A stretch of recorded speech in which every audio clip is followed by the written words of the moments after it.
रात का सन्नाटा घना था और हवा में एक अजीब सी ठंडक थी। गांव के उस कच्चे रास्ते पर, जहां दिन में कुछ गिने चुने लोग ही आते जाते थे, अब रात के अंधेरे में बिल्कुल खामोश था।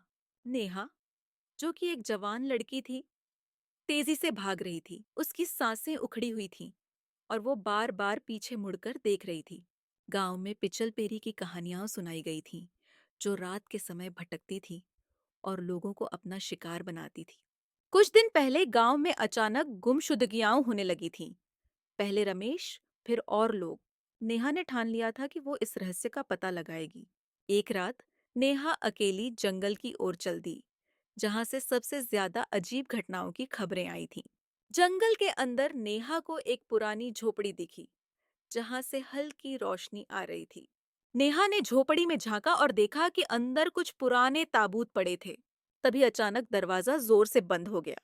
नेहा को लगा कि कोई उसके पीछे खड़ा है। वो साया अब पूरी तरह से उसके सामने था। उसकी आंखें जल रही थीं, एक अजीब ठंडी रोशनी से। नेहा ने पूरी ताकत से दरवाजे को धक्का मारा और इस बार दरवाजा खुल गया। वो गांव में वापस पहुंची, लेकिन उसकी सांसें उखड़ चुकी थीं। गांव के लोग उसे हैरानी से देख रहे थे। गांव के लोग उस पर चुपचाप नजरें गड़ाए हुए थे।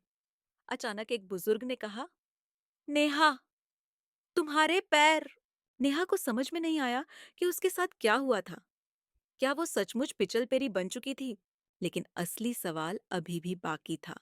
क्या पिचलपेरी सचमुच एक मिथक थी, या वो अंधेरे में छिपा एक खतरनाक सच था? और अगर नेहा ही पिचलपेरी बन गई थी, तो अब गांव का क्या होगा? नेहा की आंखों में अजीब सी चमक थी। शायद अब पिचलपेरी को एक नया शरीर मिल गया था।